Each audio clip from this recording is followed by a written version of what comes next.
Good morning, Santa Clarita. Welcome in.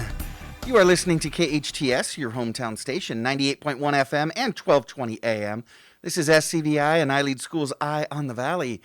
I am your host, Matt Watson. I am back after another brief hiatus last week. I want to thank producer Sarah as well as Renee Marshall for taking up hosting duties for me last week. They did a phenomenal job reining in Big T and delivering a great show. You know, our show, Eye on the Valley, it is brought to you by SCVI and iLEAD Schools, as I mentioned. We're a network of charter schools with campuses in Castaic, Agua Dulce, Lancaster. We've also got a fully accredited online school, a burgeoning homeschool program, and iLEAD Exploration. You can learn more about us by visiting us at iLeadschools.org. People often ask me, what the difference is between a charter school and a public school, and I tell them nothing. Charter schools are public schools. Now, that being said, we are quite different from your traditional district school. We do things a little bit differently. We've got a lot more freedom to do things that we see right for our students, but we are completely free public schools. So, yeah, that's right. Our schools in Castaic, Agua Dulce, Lancaster, online, homeschool, they're all free, no tuition involved. So, again, check us out at iLeadschools.org for more information.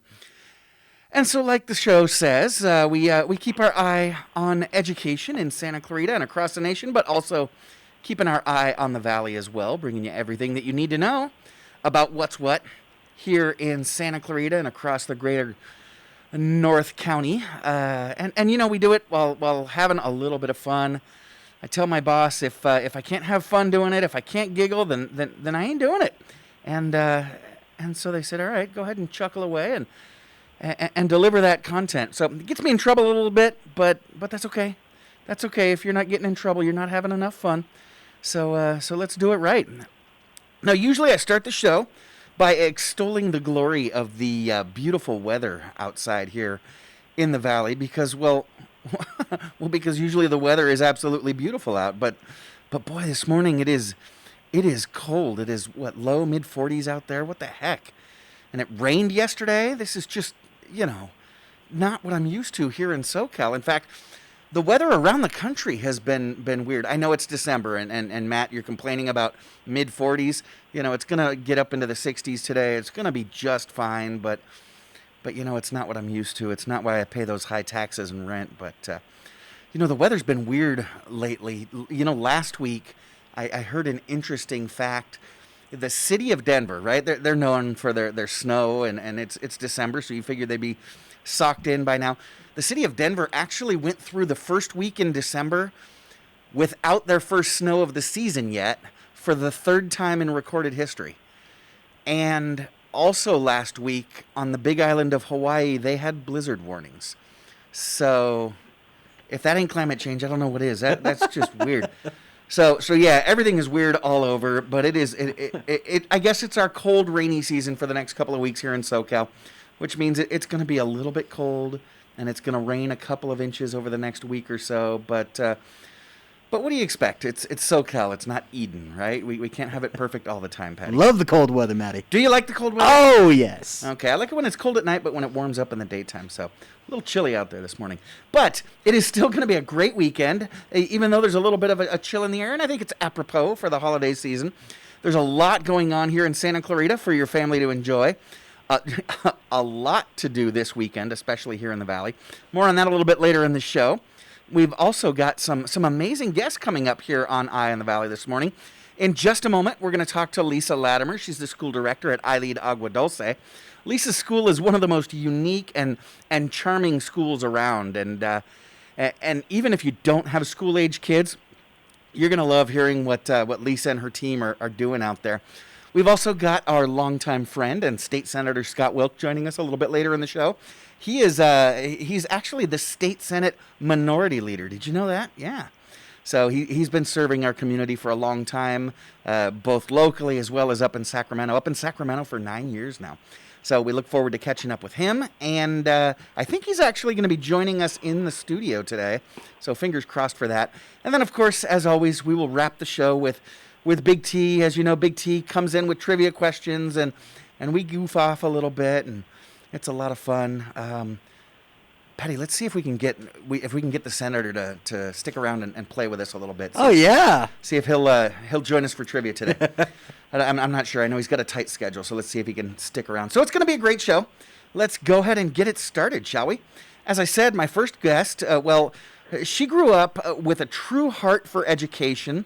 She attended Van Nuys High School and then later the University of Laverne. Lisa Latimer began teaching at Pinecrest Schools in Lancaster in 1988. Remember Pinecrest? What charming little organization of schools. Well, Lisa really excelled as a teacher there, and she became an expert in early literacy, and her kids absolutely fell in love with her. You know, I see social media posts all the time. As a matter of fact, one of Lisa's old second graders just became a judge this week, and of course wanted to share that with Lisa. I thought that was just an amazing testimony of her power and connection as an educator. But soon Lisa rose to leadership. She became a director of that very same Pinecrest school. Today, she is the proud mother and grandmother and lives in Rancho Vista, California with her loving husband and is the founding director of iLEAD's campus in Agua Dulce. Lisa's an unashamed parrot head who spends her free time playing with her grandchildren and wasting away in Margaritaville. Lisa Latimer, good morning. Thanks for joining us again today. Good morning. How are you? I'm doing great. How are you doing this morning?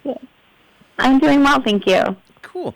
So, as you know, Lisa, and some of our listeners might not know, a lot of what we do at iLEAD is just a little bit different, right?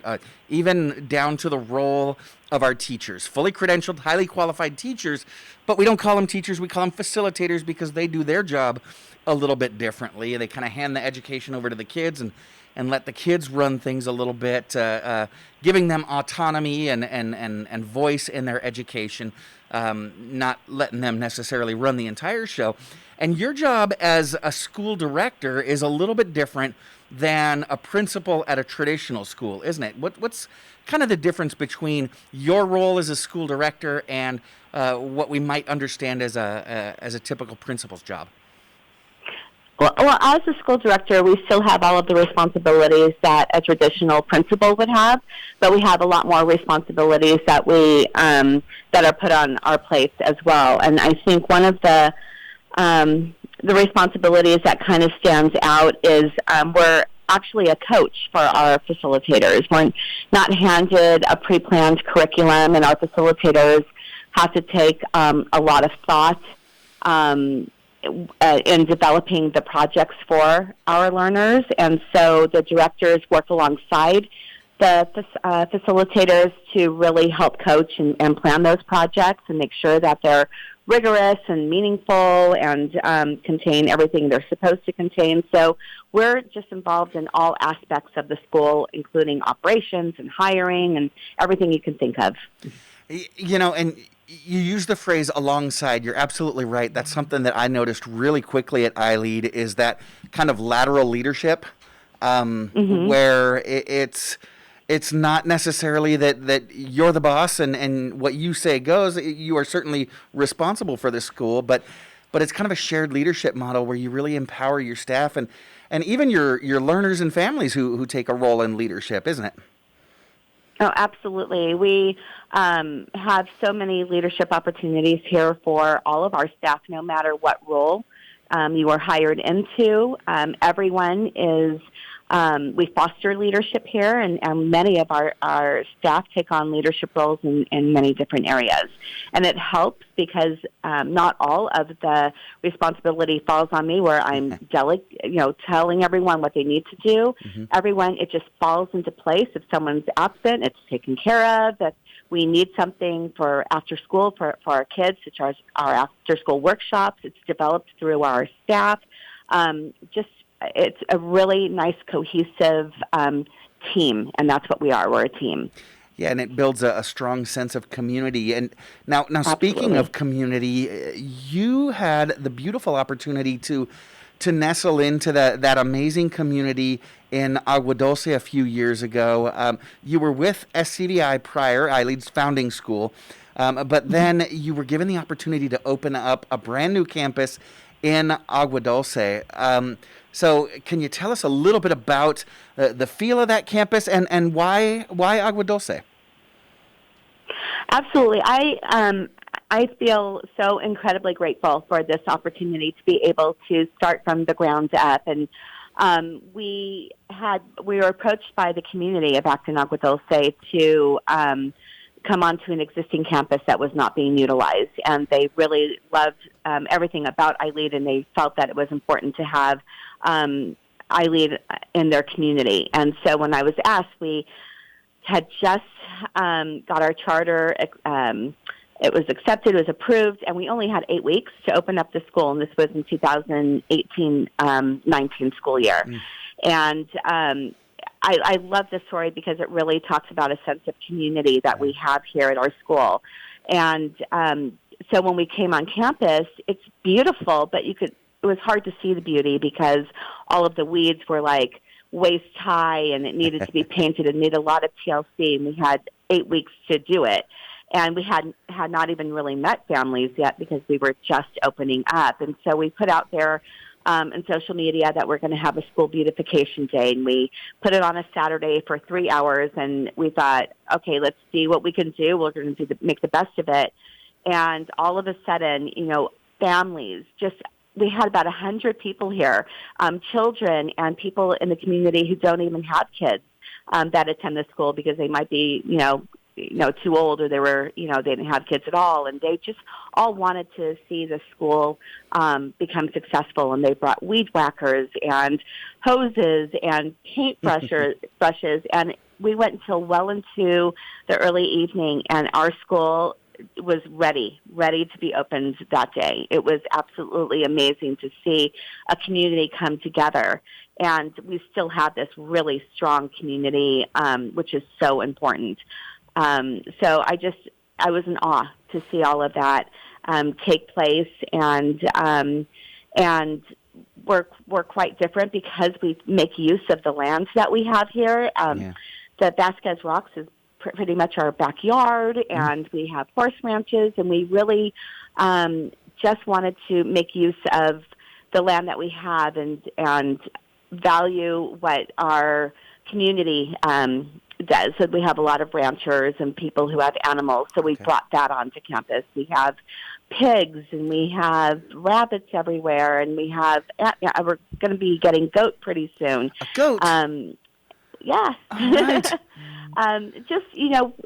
Animals serve a purpose not just for responsibility, but also socially and emotionally for kiddos that have a hard day or need some extra love in the morning or the afternoon. It serves such a great purpose. And our kids climb trees. And, I think you've said it, Matt, it kind of takes you back to the 1950s where kids were allowed to be kids. Right. And walk on campus and see kids taking a book and reading in a tree, and they're running on the blacktop, and they're expending lots of energy. And we play in the rain, and we have mud kitchens in our outdoor classrooms. And so it's so charming, and it's beautiful, and it just fosters creativity and wonder and discovery, and it just takes you back to, there's such a short time, such a short window to be a child. And we value that. So that's what we do here. Absolutely. And it really is, like you were saying, it really is a community school where not just the families who attend your school get involved. The entire community really comes together, as they do around everything, but especially around their school. Yours, I think, is the only school in Agua Dulce, isn't it? It is. It is. Yeah, and so the community really rallies around you as kind of the hub of the community, and it is a beautiful place, like you said, large campus, and you've got, gosh, I didn't realize you've got goats coming. So excited! You've got pigs and rabbits, and it's not just the outdoor space. The indoor space at your school is pretty amazing as well. You've got a couple of really unique spaces there on your campus that kids can use to explore the physical as well as the digital world. Can you tell us a little bit about those places? We have an exploratorium, which comes with a lot of high-end technology, robotics, 3D printers, lots of programs the computers that the kids can work on that are in conjunction with the project that they're working on in class. So it just really lends itself to learning technology and how it works in all different aspects. And we just launched our Makery this year. We're so excited that we are able to bring our kids into how to work with your hands again. So we have power tools and hand tools and different items in there for the kids to be able to tinker with and create their own whatever they want to create. Actually, it's just it's left up to their imaginations, and so it's teaching them some of those life skills on how to use tools safely and also how to tap into that creativity that they have. We also have an art lab. Oh. And we just purchased items to create a test kitchen. So baking is a wonderful way to teach children about science and tie in multiplication and fractions. And so because a lot of our projects involve baking, we decided to open up a test kitchen. So we purchased a lot of convectors and accessories that the kids would need to be able to create in that way as well. I didn't realize you guys were opening a test kitchen soon. You know, you and I need to talk because I don't know if you know this about me, but I am a world-class gastronomical evaluator. So, yeah, once you guys start getting cakes and pies and things coming out of the oven, give me a call. Well, come on over. We already started. Woohoo! Awesome. And then we're also getting ready to start a drone program with our sixth grade learners. So we've purchased a whole program, and we're going to have about 10 drones here. And so we have a lot of, bringing back the old with climbing trees, and then also we have the high technology, and so we encompass everything. I love that. Basically, you are completely kind of taking off the limits and letting your kids explore their minds, their bodies, their souls as they get into what they're passionate about. This is incredible, and it goes right along with your educational philosophy at iLEAD Agua Dulce. You guys are a project-based learning school. Can you explain a little bit about what that means, what project-based learning is, and what the benefits are for your learners? I have not perfected the elevator speech yet, so it might be a little long because I am very passionate about project-based learning. I have been in education for over 30 years, both in traditional setting and also project-based, and I see the benefits firsthand on how children thrive in a project-based learning environment. And it's taking those fundamental skills and making sure that our kids master reading, writing, and math, but also ensuring that they have all of the tools necessary to take them on in life, whether they go to college or they go into a tech school, whatever it is. We don't know what jobs are going to be out there when our kids graduate, but what we can do is prepare them to be successful no matter what those jobs are. And so we're ensuring that they learn how to problem solve and think critically and make sure that they know how to collaborate and becoming like managers of their own learning. Time management is really important. Learning from failure is incredibly important. And project-based learning encompasses all of this. It allows the kids to investigate real-world topics that are meaningful and connects them to what's out there and how to apply what they're learning. So rather than coming home and saying, I don't know when I'm ever going to use this, well, we teach them this is how you're going to use it. One of the best examples I can give is from our very first year. We had a government project. Our second graders had to learn about the 3 branches of government. And so rather than just memorizing it, and it really, for second graders, there's not a lot of connection that's made with that. We took it into real world and asked them how they can use what they've learned on the process of government and how they can make a change in school. And we kind of were just going to leave it with that. But then we so happened to take the kids on a walking field trip to Vasquez Rock. And we always have to have the sheriff follow us because Agua Dulce Road is quite dangerous. And when the kids got back, they were like, they said, they should put a stoplight or a stop sign there. And so even though the project was just ending in regards to government, the facilitator said, well, what have we learned? What do you think you can do to maybe make a change and get something that's safe there? So she brought in that prior knowledge, and the kids wrote a letter to the town council. And then the town council came out, and they were incredibly impressed with the letter behind why we need something there to keep the road safe. They brought in Supervisor Catherine Barger, and then ultimately the kids got to read their letter to the county supervisor's office. They read it at the town council meeting.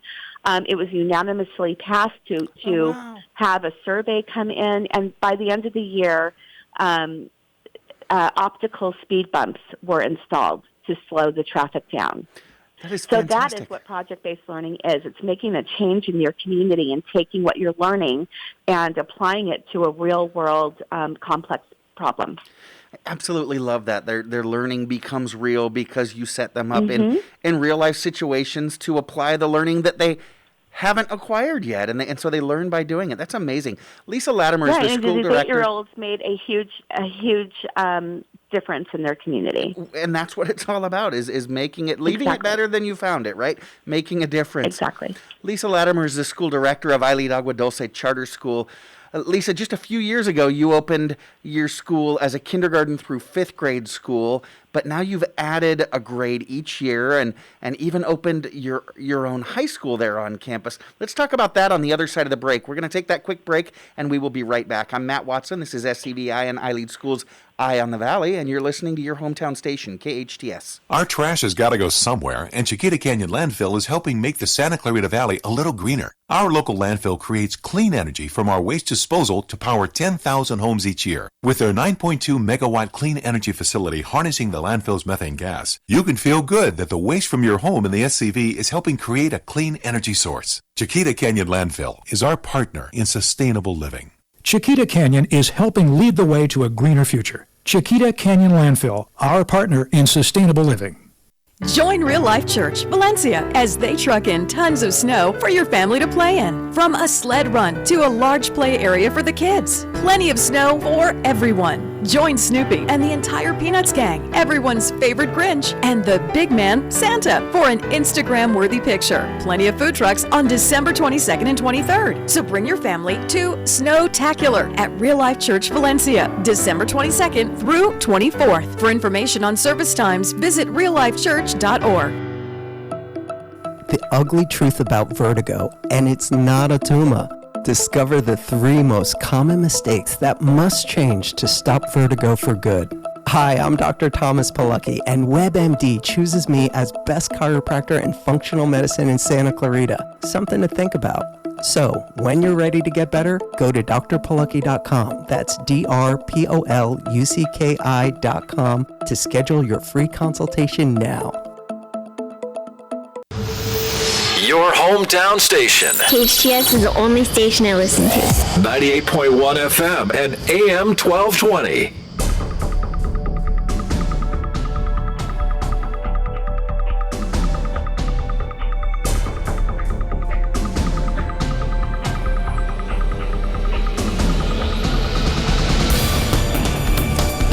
Welcome back. You're listening to KHTS, your hometown station, 98.1 FM and 1220 AM. I am Matt Watson, and you're listening to SCVI and iLEAD Schools Eye on the Valley. I'm joined this morning by School Director of iLEAD Agua Dulce Charter School, Lisa Latimer. Lisa, thanks for joining us this morning. We were talking before the commercial. You recently expanded.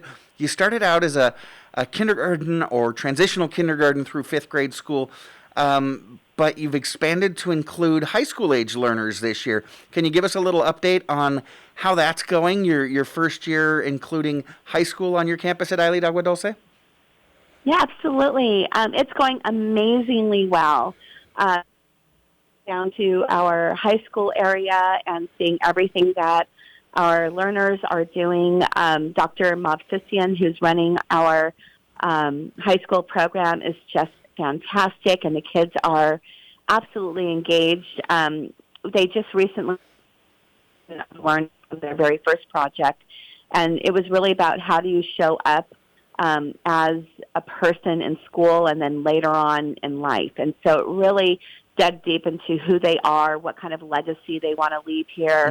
They got to develop their, alongside Dr. Movsesian, they developed their own space and what they would like the program to look like. So they're really developing this, our high school as learners. So we're not just telling them what they're going to be doing. They're coming up with ideas. And within their space inside of their building, they've created different areas that were important to them. So we have a small studio for them to be able to video and do podcasting.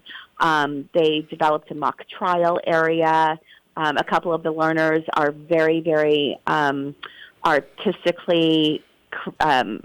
amazing artistically, and so they develop these wood sculptures and portraits and pictures to put around the room. And then a couple of the learners designed the outdoor space. They put in hammocks and shading and comfortable seating. And so the space is really theirs, and it's very comfortable and a beautiful space to learn in. What other high school in town has hammocks? What was that? I said, what other high school in town has hammocks? Exactly. And they're getting ready right now to launch a project on understanding of mycology and support wellness for humanity and Earth. So they're learning mycology, but then expanding it to how that can help our Earth. And they're working alongside a mycologist who's going to help them throughout the project. That's part of project-based learning, is exposing our kids to experts in the field all over every area, and tapping into a greater interest that they can pursue when they leave high school. So they're studying mycology. I had to Google it while you were talking. It looks like they're studying fungus, and what the medical applications of different types of fungus can be. Interesting. Wow. So, gosh, they're kind of running the gamut of all different kinds of things. But like you said when you were talking about project-based learning, all stuff that is readily applicable and relevant in the 21st century. Gosh, your kids are really getting prepared for careers already. Now, you mentioned that your high schoolers have kind of their own space on campus, and you've got a campus that thankfully is big enough to accommodate a TK through 12th grade program. But what is it like having that span of grade levels? I've heard from families that sometimes express concern. Well, what's going to happen if my second grader, my third grader is on campus with high school kids? Is that dangerous? Or, what's going to happen? You just opened up ninth grade. Do you know what it's like having that full span on a single campus? It's beautiful. Since we've opened, we've always created a system. On Fridays, we have what's called Buddy Day.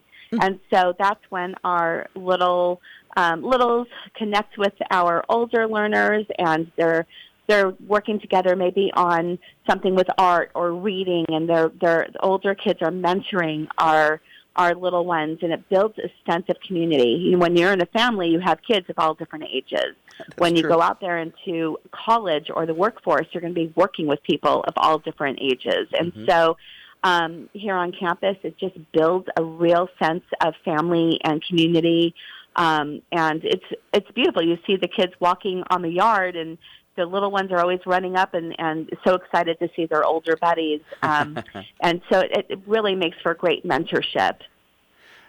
Yeah, and you and I work together at SCVI, and they've got the same kind of setup, TK through 12th grade on the same campus there. I know, aside from being very convenient for families, it's a really neat feel for kids. I remember attending just last year SCVI's senior graduation, and some of the kids who were graduating had been with SCVI their entire life, from kindergarten through 12th grade, and they talked about how amazing it was, and it's just another thing that you can do to develop that deep sense of community, and there's that sense of progression. I remember, well, you've worked at other schools, and and I've worked in elementary schools and middle schools throughout the LA area.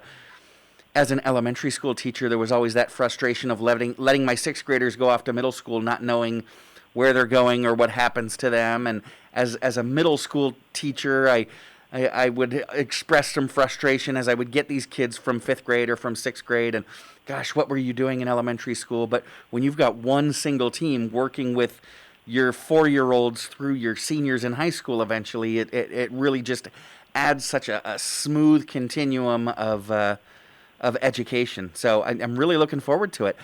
SCVI is right now the only completely comprehensive, that's TK or kindergarten through 12th grade, public school in the Valley. But you, in just a couple of years, once you get to 12th grade, you'll be that second one. So that's exciting. We will. It is. It's very exciting. Yeah. Now, we've talked a little bit about some of the different projects going on in your high school and one that your second graders did a couple years ago. I know it's kind of a tradition at your campus, even though you've only been open about 4 years now. You started this literally from day one, starting the school year out with a full school project where everybody's kind of working on the same project. Can you tell us if Agua Dulce carried that tradition on post-pandemic? Did you do a full school project to launch this school year? And if so, why has that always been important to you guys?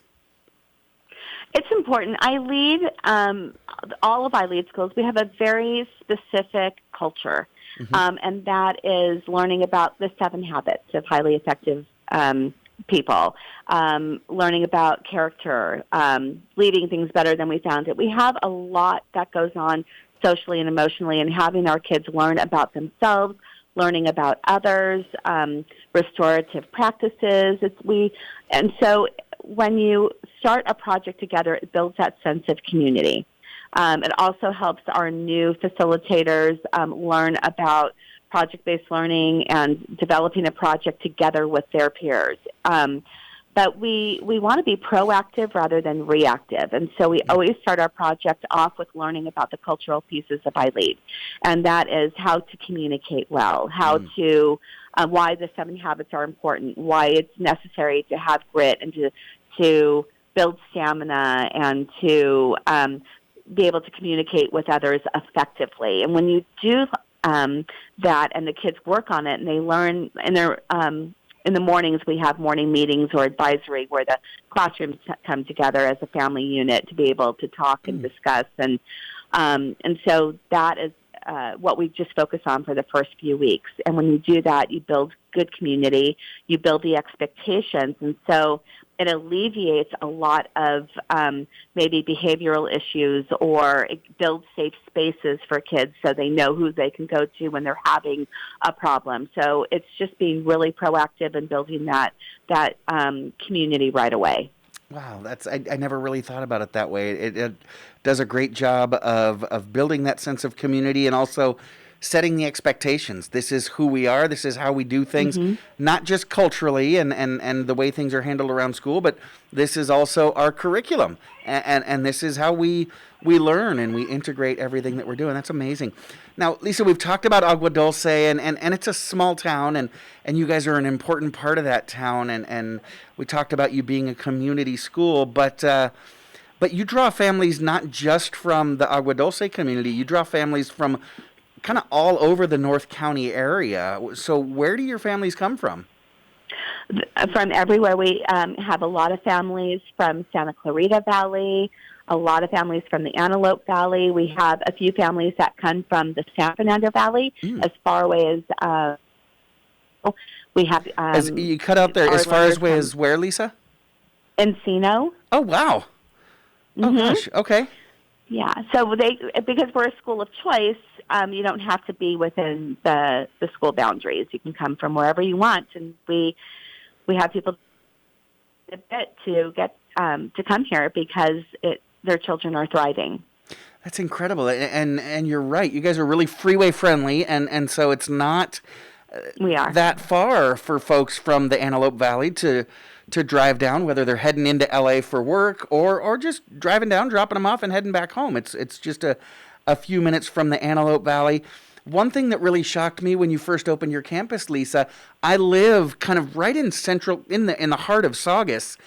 What I didn't realize is your campus is actually closer to my house in Saugus than SCVI is on the west side of Santa Clarita. You're just about a 15-minute drive for me and Saugus, and then you mentioned the San Fernando Valley. Wow, Encino is kind of deep in the San Fernando Valley. But yeah, even from Silmar, San Fernando, that's just a quick jaunt around the hill there. That is incredible. Now, you mentioned that you don't have those traditional school boundaries. I think charter schools can draw from not only anywhere in the county, but in adjacent counties. So, gosh, if families can get there, they can come from Ventura, San Bernardino, Bakersfield, if they were interested, right? Absolutely. Wow, that is amazing. So you're doing these incredible things. You're activating kids' minds by getting them involved physically in their learning through your makery and your exploratorium, but also allowing them to, like you said, climb trees, build chicken coops, get involved physically with their environment. They're working with animals out there.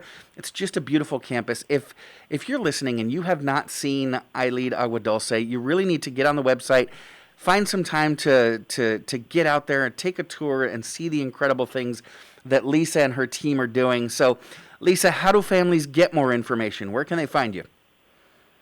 You could go to our website, iLEADAguadulce.com, and all of our information is there. We are also on Facebook at iLEAD Agua Dulce, and if you click on Facebook, you'll see lots of videos and pictures of our campus and the projects that we're doing. So just give us a call at 661-268-6386, and Gladys, our registrar, will be more than happy to set up a tour. And Gladys is amazing. Take a minute or two to chat with her. She's just so much fun. iLEAD Agua Dulce, it is just a gorgeous campus. Kids are learning, they're growing, they're finding their passion, and preparing for their future. Lisa Latimer is the school director. Lisa, I want to thank you for joining us this morning. You have a great weekend. Thank you, Matt. You too. And as Lisa said, for more information on iLEAD Agua Dulce and how you can enroll, visit iLEADAguadulce.org. That's iLEADAguadulce.org. Now, when we come back, I mentioned before, there's a lot popping in this valley this weekend. There's lots of fun that you and your family can get involved in. So let's take a look at those fun events, and we will help you choose what to do with your family this weekend. I'm Matt Watson, and you're listening to SCVI and iLEAD School's Eye on the Valley. We'll be right back on your hometown station, KHTS. Accidents happen, but rest assured Patterson's Collision Center is here to help. Patterson's is a family-owned and operated collision repair facility providing the Santa Clarita Valley with premium collision repairs. Patterson's prides itself on being the only California-certified green repair shop in all of Santa Clarita. They are insurance claim specialists and even offer payment plans for your deductible. For personalized, friendly service, visit Patterson'sCollisionCenter.com or call 294-1011 and let Patterson's Collision Center help ease your worries today. Why did Mercedes-Benz of Valencia win the Dealer of Excellence Award in 2019? Because we strive to provide the most outstanding sales experience. Mercedes-Benz of Valencia COO Chris Paz. We know you have high expectations. Our stellar team will meet and exceed your expectations. That's why we were named Mercedes Best of the Best, placing us in the top 10% of all Mercedes dealers nationwide. Find out how you can lease a new Mercedes for unbelievably low monthly payments. Details at mbzvalencia.com. Your hometown station, KHTS.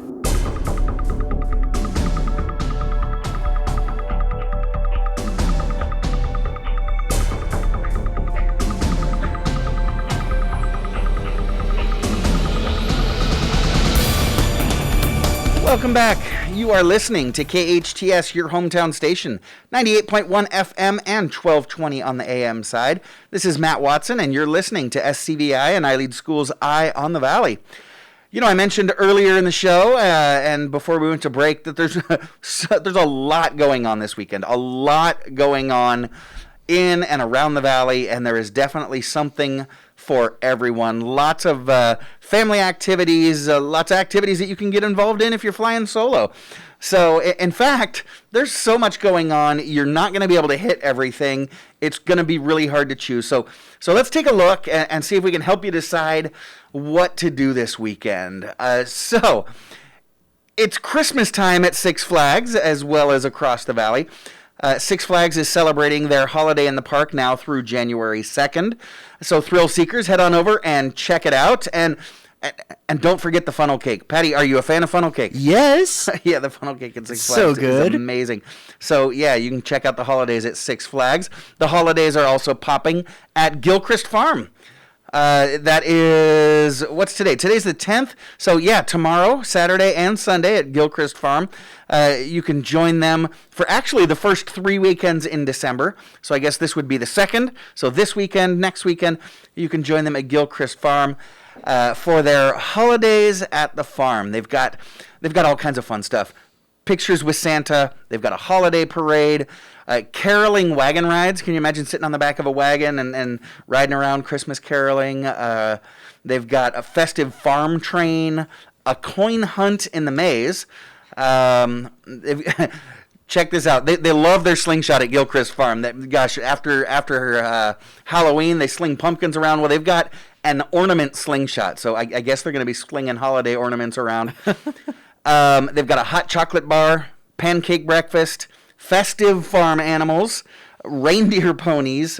They've got an artisan marketplace, live music, and a lot more.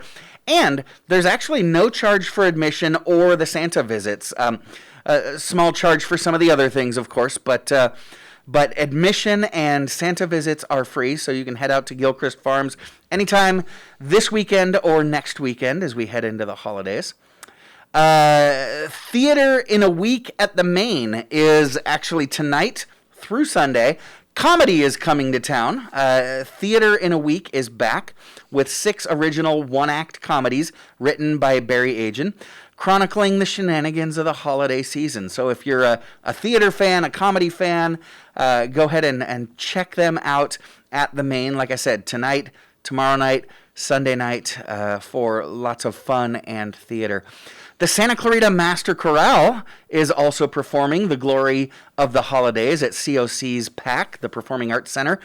And that is on December 12th, so Sunday. The Santa Clarita Master Chorale presents its first in-person concert since 2019. Woohoo! They are back. The title of this concert should really be The Glorias of the Holiday, because they'll present a gathering of Glorias from many different composers, from Bach to Vivaldi, Argento, Beethoven, and more.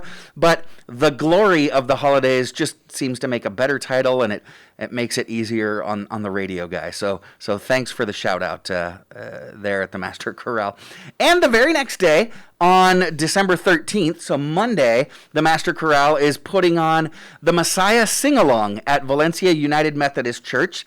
So how fun is that? You can get involved in the singing if you don't want to just listen and you want to jump in.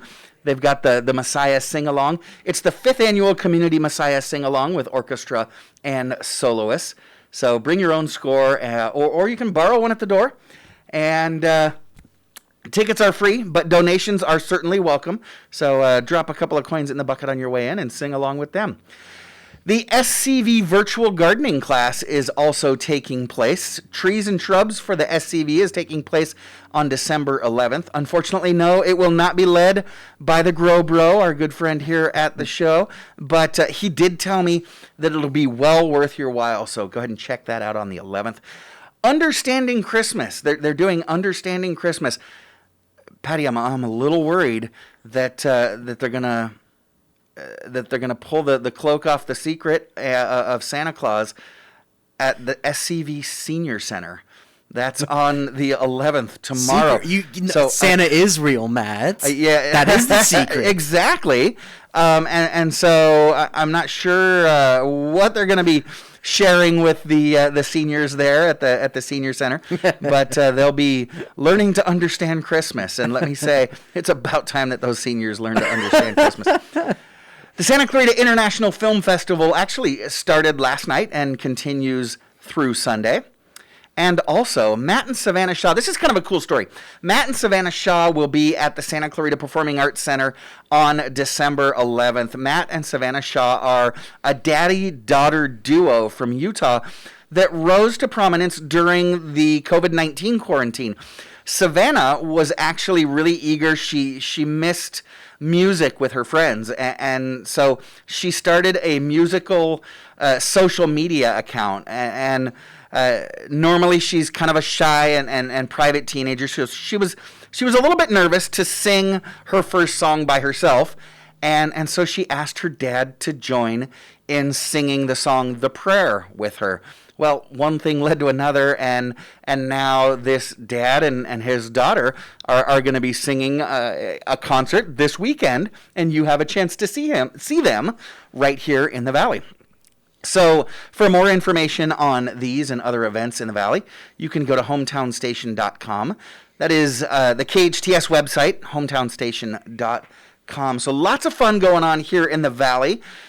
Patty, what about you? What's your favorite holiday tradition? What kind of activity or event do you like to get involved in during the holidays? Well, I mean, my favorite holiday would be Christmas, Thanksgiving. It's pretty much like the whole, once November starts, it's like, all right, I'm in my favorite time of year. A marathon. It's a marathon of things. Gluttony and celebration. Oh, yeah, totally. Well, like, as far as like traditions at home, when December kind of starts, obviously, we do the Christmas tree, the whole decoration of the house. That's all done, of course.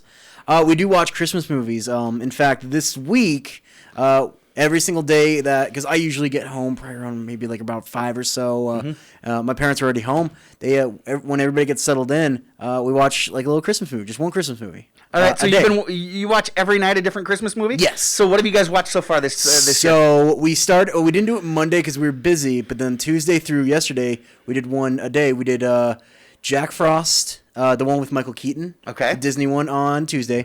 Wednesday, we did one of my personal favorites. We did Elf. Elf? I got to choose that one. Gotta love Elf. That's a modern classic, yeah. My mom had never seen that up till Get out. My mom, my dad, my sister, and myself, obviously, but mom never saw it, and she's like, "I loved it." I'm like, "Yeah, exactly." And then we what did we watch last night? We watched the Jim Carrey Grinch. Oh, okay. Because we've all seen the original. Sure, yeah. But like my dad actually never saw the Jim Carrey one. I'm like, "Come on, let's do it." And he's like, "All right." He's like, "Dude, it was cool." What? All right. So he liked it. So are you guys also into the traditional "It's a Wonderful Life" or? That's my mom loves "It's a Wonderful Life." Okay. Where mom says she's saving that because her birthday's on the 18th of December. She wants to watch it on the 18th. Okay. So we're gonna save for that. The eternal debate, Patty. Is Die Hard a Christmas movie? Yes, it is. Oh, one. In our household, we think Die Hard is a Christmas movie, and we actually do have a tradition with that one. You actually brought me up on that. We watch Die Hard every Christmas Eve, like at night. I am not kidding. Every Christmas Eve. We save it for Christmas Eve. If it's like somewhere else way earlier in the year and it's on, yeah, we'll watch it. But like we haven't seen it, like whatever. Like we hold it off and like we'll watch Die Hard. We do it every Christmas Eve, like at night, and then once it's done, it's like, dude, we're tired, and then we go to sleep. Wow. So spiritual, so touching. Yeah. So yeah, I really enjoy spending time with the kids. It seems like the world just slows down a little bit during the holidays and families get together, and so I really like that. I always loved midnight service on Christmas Eve. That just always seemed to have such a warm, peaceful feeling about it. And like I said, just love the holidays, family, friends, tradition, all that food, and like I said, there's so much going on in the community. Again, check it out at hometownstation.com for more information. There's just a lot popping. So enjoy the holidays. Put on a sweater. It doesn't have to be an ugly sweater like Patty's wearing, but enjoy the cool weather while it lasts. Because just a few more weeks, and I'm sure we're gonna be back in short sleeves and Bermuda shorts again. Don't you put that bad evil on us, Maddie? Come on, love the warm weather. No, Patty, you're a fan of the cold weather, so I am. He's glad the winter is back, and guess who else is back? Our good friend Senator Scott Wilk is back. He's going to be joining us right after we catch up on the news and a couple of commercial breaks. So when we come back, our state senator Scott Wilk will be joining us.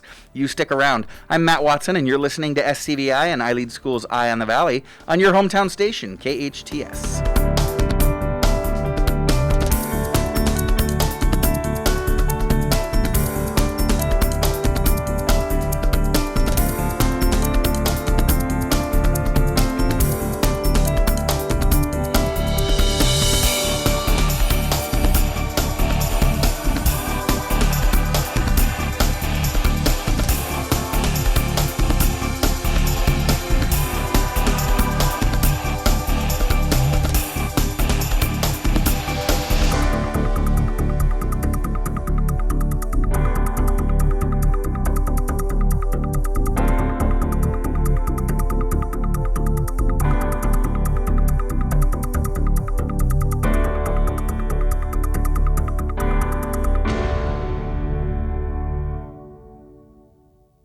Experience Frontier Toyota's all-new hot and exciting Toyota lineup. Serving the Santa Clarita Valley for over 30 years. Frontier Toyota, the Camry, Corolla, and Prius Kings. They're tops in Tacoma and Tundra trucks. Frontier Toyota, the new way of car buying. Shop from home at frontiertoyota.com or visit their showroom at Valencia and Creekside. Discover a whole new car buying experience with your friends at Frontier Toyota.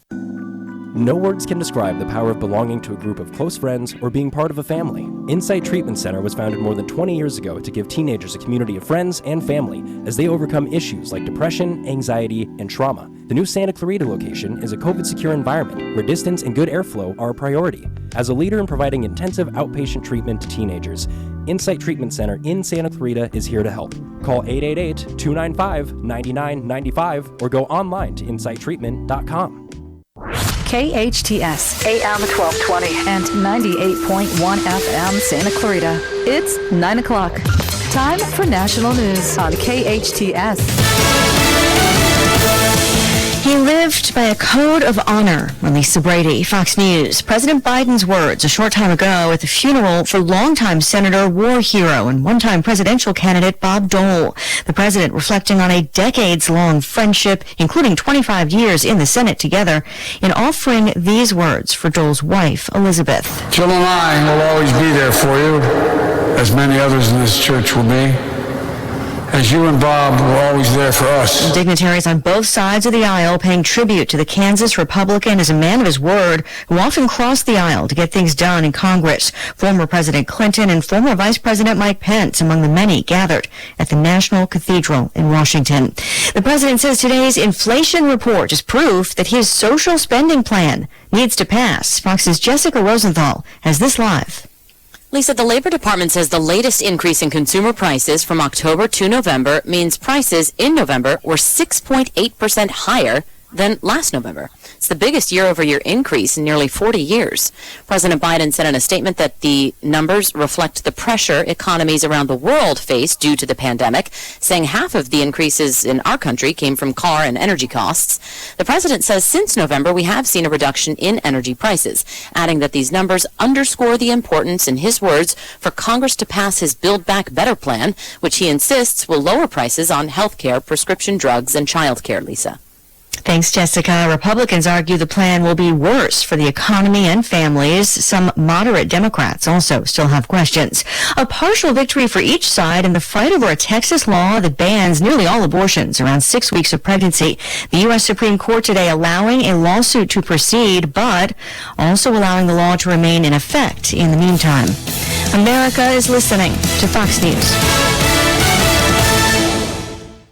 When news breaks, millions are turning to Newsmax. Get the latest on COVID, the new inflation surge, and what's really happening in Washington. Tonight at 8 p.m. Eastern, watch Grant Stinchfield. He's warning of the growing threat from China. Stinchfield is fighting for you. Find Newsmax on all major cable systems or on streaming platforms like Amazon Fire, Samsung, Roku, Xumo, Pluto, and more. Millions are also watching the free Newsmax app on their phones. Newsmax. It's news you can trust. Dell Technologies' end-of-year sale is the perfect time to upgrade tech. Save big on the latest computers featuring Windows 11 Pro that easily automate workflows. Don't forget to shop servers, storage, and top-brand electronics with savings up to 45% and all with free shipping. Call a Dell Technologies advisor to help you transform your digital workspaces with comprehensive end-to-end solutions. Find the right tech for your business needs at 877-ASK-DELL. That's 877-ASK-DELL.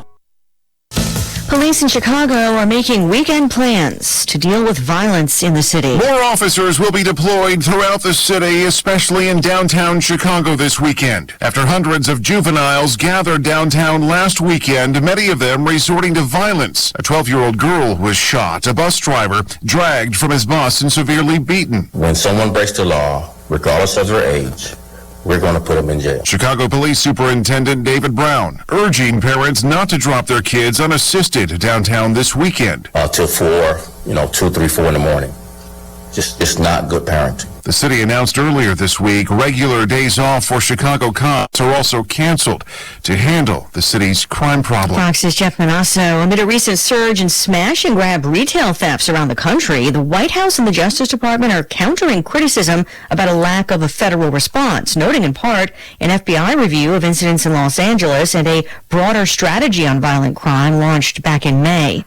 A night full of surprises in college basketball. Not only did the men's team at Purdue lose its first game ever playing as the number one ranked team in the country, the Boilermakers shocked on a near half-court buzzer beater at Rutgers, which had never beaten a number one team. In women's play, the second-ranked Connecticut Huskies lost to an unranked opponent for the first time in 241 games. UConn Huskies beaten by Georgia Tech soundly, 57-44. First time since February 2012, UConn lost to a team that was not nationally ranked. It was also the Huskies' first game since 2006, where they were held below 45 points. UConn played last night its first game without reigning National Player of the Year Paige Beckers, who will be out up to 2 months with an injury. Jared Max, Fox News. Wall Street shrugs off the inflation report. Right now, the Dow is up about 61 points, getting back over 35,800.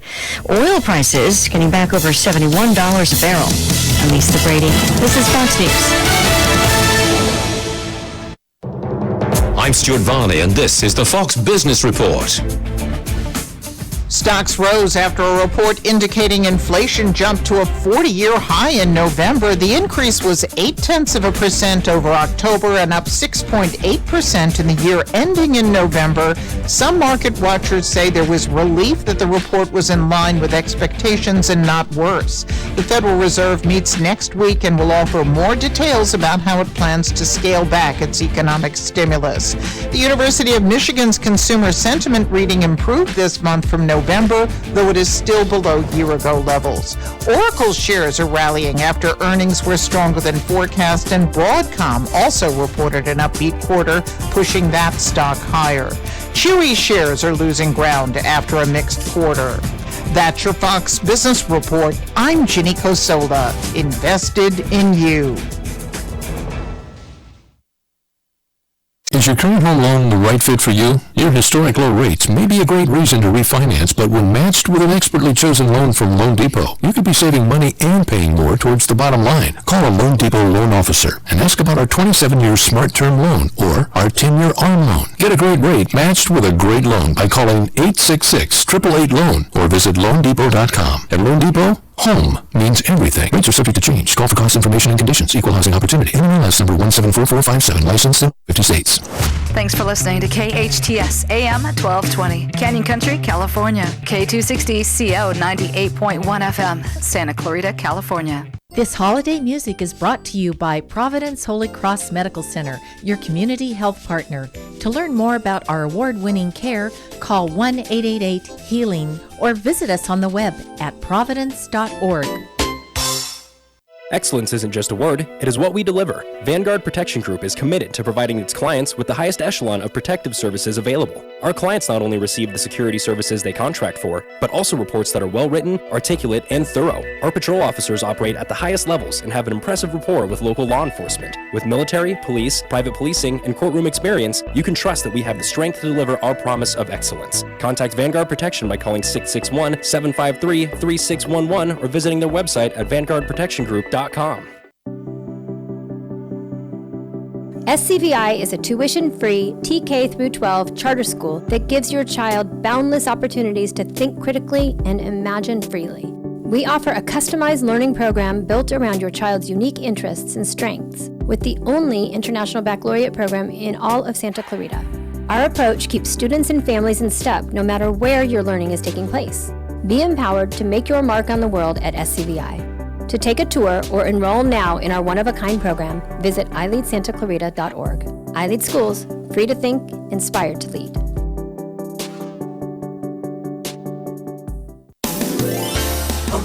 A Royal Suite Home Furnishings has been family-owned and operated in Santa Clarita since 1978. They keep America working by stocking heritage quality furniture made right here in the USA. With high-end design and thousands of fabrics to choose from, a Royal Suite offers a wide selection of furniture at incredibly low prices. Pay 0% interest with your approved credit for 12, 24, 36, or 48 months. See store for details. Visit A Royal Suite, massive showroom on Carl Boyer Drive near Sam's Club in Santa Clarita. A Royal Suite. Sweet dreams. Hi, George here with your hometown forecast. Rain in the morning and early afternoon hours will give way to partly cloudy skies by the early evening. Daytime highs in the low 50s with overnight lows in the mid 40s. For all the latest news and information, log on to hometownstation.com. 98.1 FM and AM 1220. The following is sponsored programming and does not necessarily reflect the views or opinions of KHTS or its ownership.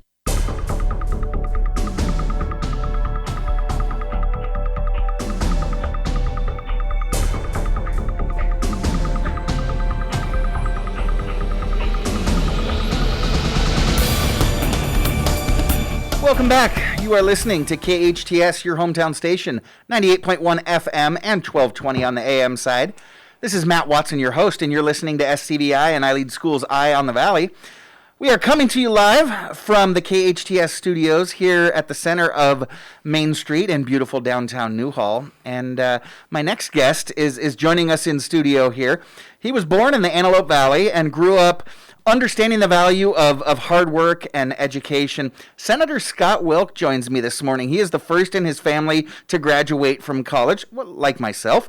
He received his degree in political science from Cal State Bakersfield. Roadrunners, right? Yep. Rock on. And as an accomplished business owner and executive himself, Senator Wilk knows the policies that stimulate business. But a life of service is his true passion. We were actually talking about that during the commercial break. He served on, the board of directors of the Henry Mayo Hospital Foundation, Santa Clarita Valley Chamber of Commerce's Legislative Committee, as a member of the Simi Valley Chamber of Commerce and the Granada Hills Rotary Club, as well as the board at the College of the Canyons. And he was also elected to the State Assembly in 2012. And as a matter of fact, I remember I first saw you, recognized your name, and kind of fell in love with you with the charming way you'd stand out there on the corner of Festividad and wave at me when I went to work every morning as you were running in 2012. And then again, won re-election in 2014, but then followed that up with his election to the State Senate, where he has served since 2016, winning re-election just a year ago. Senator Wilk, good morning and welcome back to Eye on the Valley. Thanks, Matt. In fact, you mentioned Granada Hills Rotary, and the person that recruited me for the Rotary was Jerry Cerati's mom. Oh, really? Lady Jean Cerati. I knew her mom before I knew her. Oh. Yeah. Great. She was a great lady. Interesting. Well, she's brought up a great lady in Jerry the herself. passion to help people. She definitely passed it on to Jerry, no doubt. Oh yeah, definitely. So I'm going to start with a question that can be dangerous to ask a politician, but I want to start off with just kind of your open assessment. Right? It can be dangerous because I'm just going to give you a lot of rope here. So just go ahead and riff for a minute or so. How's it going in Sacramento? What's going on up there that we should know about? Well, we're back home now. Session ended on September 11th. No, actually September 10th. But and we're back home, and I don't think we accomplished a lot this year. As you know, we're under one-man rule. Back on March 16th of 2020, and I remember it's my birthday, so I know what day it was, and that's when everybody was concerned about the coronavirus. Mm-hmm. And we were scheduled for session because it was a Monday, and we went in for private briefings with Dr. Mark Galley, who's Secretary of HHS for California, and his team. And we were told at that time that this coronavirus was highly infectious, mm-hmm. and that 25 million Californians were going to be infected, and 3 million of those 25 million were going to die. Okay. So armed with that information, we reluctantly gave emergency powers to the governor. And, for me, it's like, You have to give some flexibility to the executive to do what he or she needs to do to get it. But, it was pretty clear after a few weeks that their scenario was not the reality. And thank God it wasn't the reality, but it wasn't the reality. And what has happened is he's calling all the shots, and we are completely emasculated. And under the Constitution, you're supposed to have 3 co-equal branches of government, and that is certainly not the case in California now. And I don't know how much people are following the Valencia lab here. So, I wanted to talk about that. Okay, we'll talk about that later then. So, and it was a no-bid contract, $1.7 billion. It's been an abject failure, probably criminal activity there still being investigated. And he renewed it. He just renewed it a few weeks ago for another $1.7 billion. Interesting. So we'll get into that. So you were mentioning the numbers that were predicted back in March of 2020.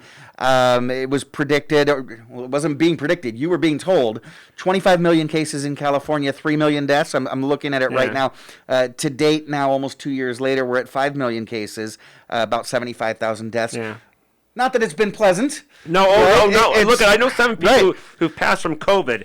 That's not what I'm saying. What I am saying is, when it's pretty clear that the scenario that they painted was not the one, he should have given up the emergency powers. We've had an ongoing resolution to take it back from them. Okay. And the Democratic majority will table it every time we bring it to the floor. We're going through a recall. So I get that, but the recall's over, and we go back into session January 3rd, and I would hope that they do the right thing and restore the proper balance to our government. We'll see. So when y'all gave him the emergency authority, there wasn't an expiration date on that. No, so the thing that was frustrating about this happens a lot. So I wasn't leader at the time, so I can't blame me, but they put it across the desk on a Monday morning, and we're all coming back to Sacramento because we had session that day at 2. There is rules now where you're supposed to have everything in print for 72 hours. There are, under certain emergency situations, where that can be waived. So we didn't get the language to right before we were going to go on the floor, and there was really no time. And again, when he said 25 million infected, 3 million dead, I mean, I took that seriously. I mean, Vanessa was up there because it was my birthday, and as you know, she's got an autoimmune disease. We did not fly home. I rented a car, and we drove back from Sacramento because I didn't want her to have any potential, exposure. So, I mean, I think we all took the information seriously. I'm just saying it didn't happen, and just like he should have adjusted his policies. We should have never gone through the lockdown like we did. I understand in the beginning we didn't know what we were dealing with, but when the data was coming back, it was pretty clear that he could pivot on his strategy, and he chose not to.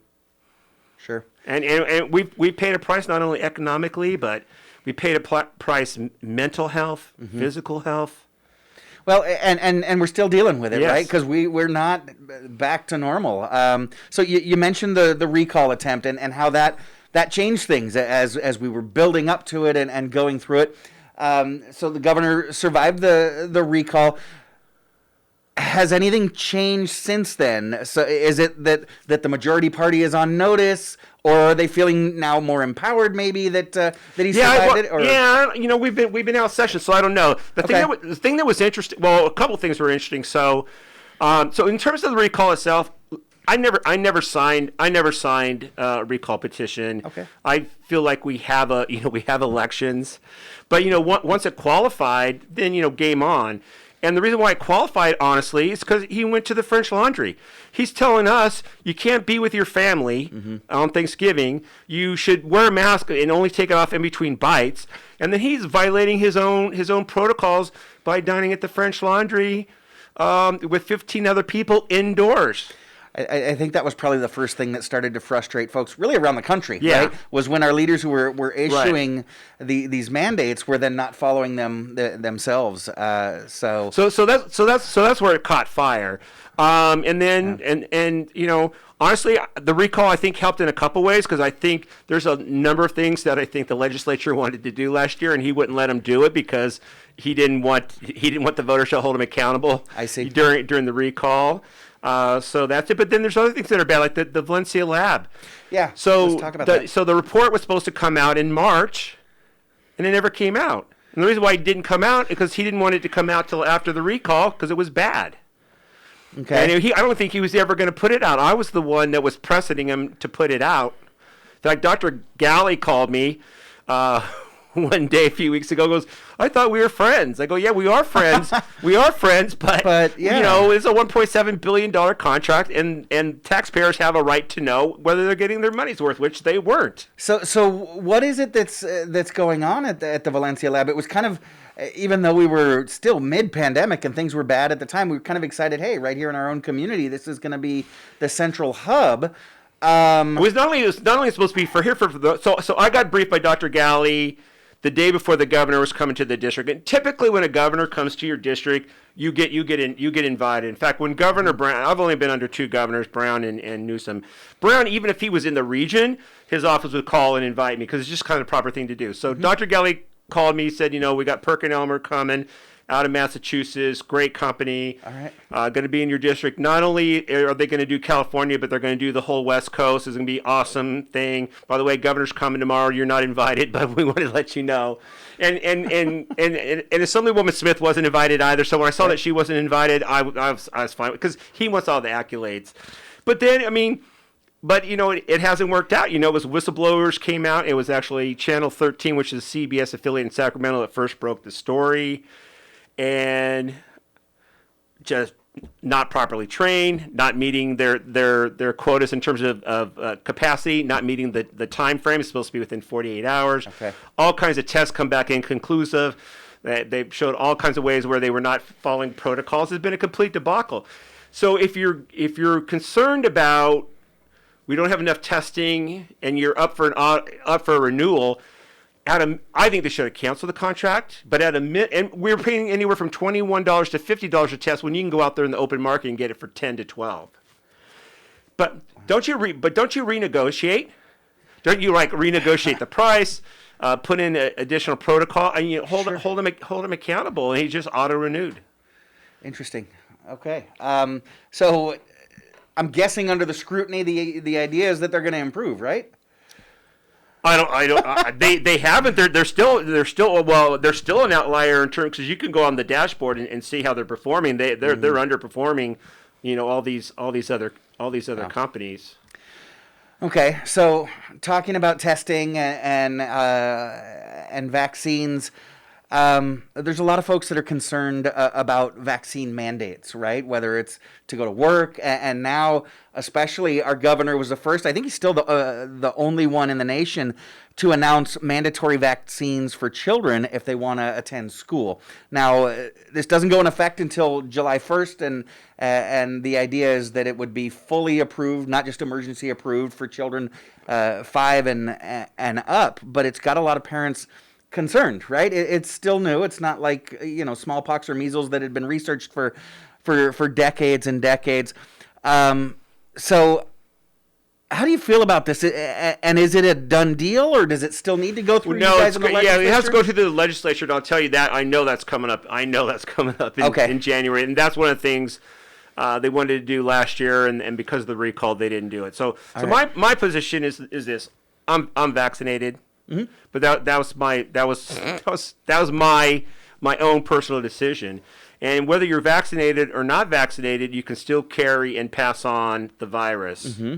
Also, it doesn't really move, or it has less effect with young children. So we've done a lot. I think we've done a lot of policy on vaccines since I've been in the legislature. So I knew nothing about vaccines when I started. I know a lot now.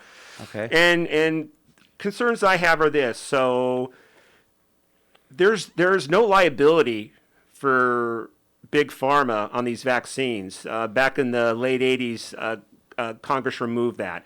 So there is a vaccine court that if you or your child suffers vaccine injury, you can go sue. In fact, the federal government has paid out over $4 billion since its inception, and you have to sign an NDA, so you cannot tell anybody anything about what happened. But it's the federal government that pays that out. Yes, right. Which is you and I, right? The taxpayers, right, not the pharmacy, right? Pharmaceuticals. Right. Interesting. All right, let's move away from COVID, but not so much. Very COVID related. Now, I don't think that you're on the Senate Education Committee, but I know, used to be. Yeah, I know. Yeah. Exactly. Yeah, you used to be, and I know how important education is to you. You've always been well connected with the schools in your district, and very concerned about making sure that they continue to lead the state as we have for decades. This school year especially, schools have really been hit hard by attendance. Attendance is down because there are families that are concerned about sending their kids. There are families that, out of protest, have skipped days. And then, let's be honest, parents are doing what we've asked them to do. If your kid's sick, keep him home. As to where before the policy was more, that's just the sniffles, he's got just a cough, send him in, we need the funding, right? And if you're listening, school funding is based on when the kids are in school. It's not the size of your school that determines your funding, but the average daily attendance is what it's called. Now, schools across the state have been really suffering because attendance throughout the state, throughout the country is down, which means our schools are getting less money, even if the same amount of students were in our schools. And so there's been a kind of a swell of suggestion, this idea of moving from the attendance-based funding to enrollment-based, where schools would get funded based on how many kids they have enrolled rather than how many are showing up on a daily basis. Is this anything that you've heard about? Like you said, you got I know. Assemblyman Levine last year had introduced a piece of legislation that didn't move at all. Okay. Which I thought is kind of interesting because I would figure that the most powerful lobby group in Sacramento is the California Teachers Association. So I was a little surprised that hadn't moved. And I like ADA better because I think it's an incentive for schools to do what they can to get kids in school. But we're in extraordinary times, so that might be something that I'd be willing to look at on a short-term basis. All right. Because I think it's going to be a while until we navigate this pandemic. I just don't think February next year is going to be over. I don't think that. I think it's going to probably be a few years is my guess. Mm-hmm. Yeah, it is interesting. We're a charter school organization, and oftentimes with educational legislation, charter schools and traditional public schools are kind of at odds, and this is one of those things that both of them are wholeheartedly behind. Similar to the what is it? The emergency legislation that allowed for just this year for school districts to claim last year's attendance and things like that. That's something that was only applied to those traditional districts. So interesting that maybe just a temporary until we get through this and get back to normal. Because like you said, it's because my other concern long term about doing it by enrollment instead of ADA, I would like to see a day where the dollars go with the student and the student can take those dollars and spend them anywhere. I mean, basically, we have that at the federal government level. We have Pell Grants for college students, and we have the most robust higher educational system in the world. And I think if we had more market-based forces in K-12, that we would do a more effective job than we're doing. Okay. Does that make sense? Yeah. Well, it certainly makes sense to me as a charter school leader. Yeah, the idea that that schools would push each other to continually improve performance. Yeah, that makes perfect sense to me. Absolutely. We've got to take a quick break. Senator Scott Wilk is joining us this morning, and just there's so much more to talk about that we'll get back to after the break. So make sure that you stay tuned. I am Matt Watson, and you're listening to SCVI and iLEAD Schools Eye on the Valley on your hometown station, KHTS. Now more than ever, your child needs a place to be inspired. iCreate is iLEAD's after-school program for ages 5 through 12. It's a safe and welcoming space to support students' academic pursuits while they exercise their mind, body, and creative spirit. iCreate has flexible hours to accommodate different remote learning release times, and our facility is fully COVID guideline compliant. Come explore how a play-based approach can improve every aspect of your learner's performance. Enroll now at littleileaders.org/iCreate. iLEAD Schools, free to think, inspired to lead.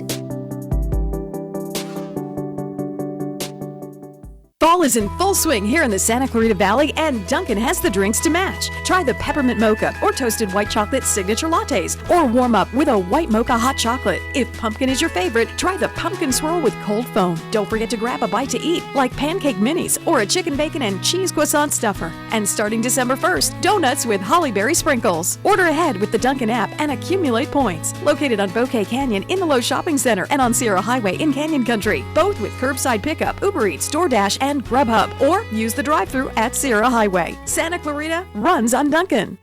Hi, I'm Tamara Gurney, President of Mission Valley Bank, Santa Clarita Valley's local community business bank. It's been a challenging 18 months, and as we approach the holidays, our bank is pleased to bring you some holiday music in the hopes of uplifting your spirits and spreading some joy during this season. I'd also like to invite you to visit us at our branch located at 26701 McBean Parkway, across from the Town Center, to meet our amazing team. And on behalf of our entire Mission Valley Bank team, we wish you a very happy and healthy holiday season. It's time to enhance your natural beauty and well-being at Hestia Medical Spa. Hestia Medical Spa offers laser treatments for skin resurfacing, hair removal, and tattoo removal. Hestia Medical Spa uses high-quality laser machines, including Soprano Ice, which is painless and can be used for all skin types. Laser treatments have been on the rise in today's beauty industry. Experience rejuvenation at Hestia Medical Spa, located on Valencia Boulevard next to City Hall. Call 753-3434 or online at hestiamedicalspa.com. Moms, dads, this is Cardin Ellis, owner of Unipest. If your house has ants, spiders, or gophers, or you want a free orange oil termite inspection, you have to call Unipest Termite and Pest Control, Santa Clarita's only factory-certified orange oil pest control company. We specialize in organic, low-impact, and traditional pest control options that are all kid-friendly, pet-friendly, and affordable with no contracts, and we're SCV-owned and operated. Call us at 661-BUG-7575 or visit unipest.com. Your hometown station. KHTS is the only station I listen to. 98.1 FM and AM 1220.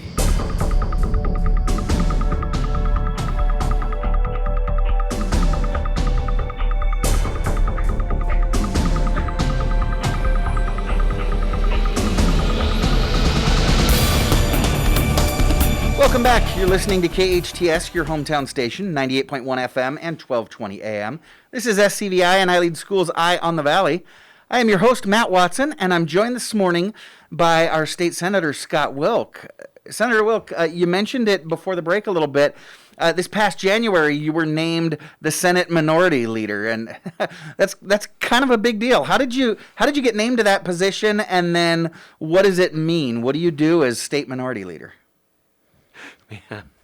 So, well, you have to get elected, so you have to get voted in by your peers. Okay. And I was up as you stated earlier. I was up last November, and my district is quite large. It goes from Santa Clarita, Antelope Valley to the Victor Valley. So it's like from here, 2 hours and 45 minutes to the east.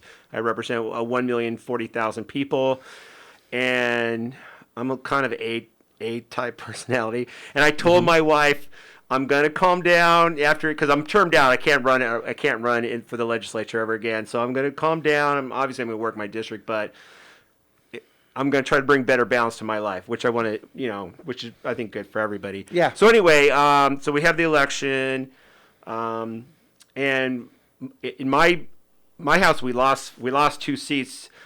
The Republicans in California actually won 4 congressional seats, including Mike Garcia.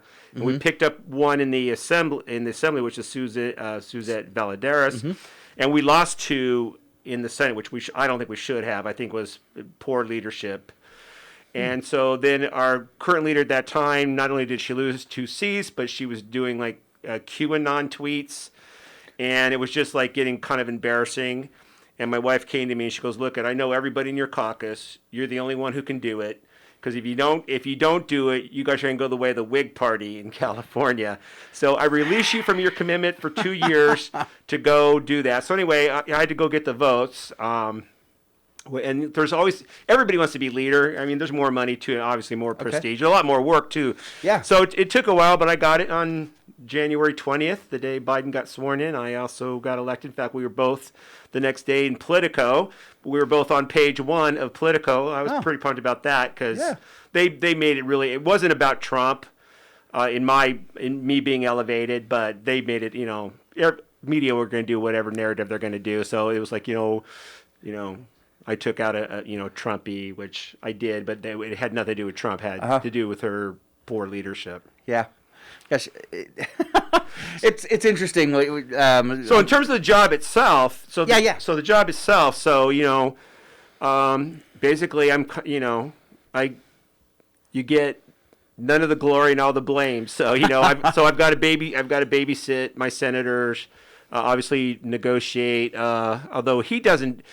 Brown worked in a bipartisan basis. Newsom doesn't, so I really haven't had to negotiate really with Newsom, but I have with Democratic legislative leaders. Mm-hmm.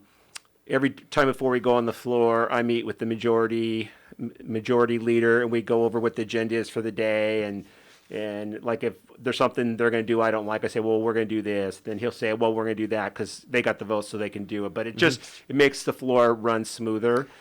Okay, so you kind of do the posturing ahead of time. Yeah. Just to make it more efficient. And then cool. I've got 42 people on my caucus staff that's responsible for policy, communications, and fiscal. So I'm responsible for, on top of my current 14, another 42.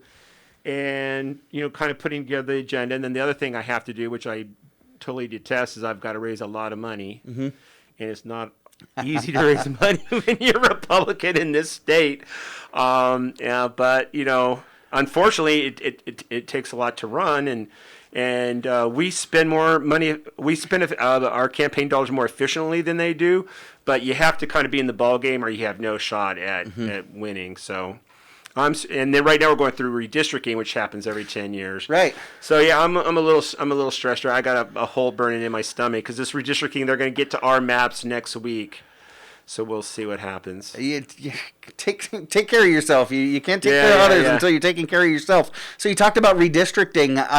I know the draft maps are out. What's it look like? Is it going to affect your Senate district much here in our area? Yeah. Well, so we'll have to see what the final maps look like. So what happened? So it happens. So every 10 years, the federal government does census, and then the people redraw the maps. The year after. Historically, in California, in most states, the legislature drew it. But in 2001, the Republicans and Democrats cut a deal, and they made every single Republican seat more Republican, Democratic seat more Democrat, and they disenfranchised every voter in the state. And so because of that, people were upset, and then went through the initiative process and got this independent citizens commission established. So 10 years ago, the Republicans said, it's an independent citizens commission. I believe the Democrats planted at least 3 people on that commission. And when the maps came out, particularly the Senate maps violate federal law. And what the group did is they disenfranchised 2 groups. They disenfranchised Latino voters, and they disenfranchised Republicans. So this time we've been active in terms of I hired people and put them on the ground to work with existing organizations to advocate for their communities. So when the first round of maps came out, for us, we were in a position. We would be in a position if they held to possibly go up as many as 4 additional seats. But last week they did the second redrawing of the assembly lines, and then they started playing games with it. So I'm beginning to think that the Democrats got a couple more people on there this time. So I'm I'm nervous about next week because I would definitely, the maps that they just put out, I would definitely take them. I think they follow the law. And they make sense by good government sense, but we'll see if they try to manipulate the process next week.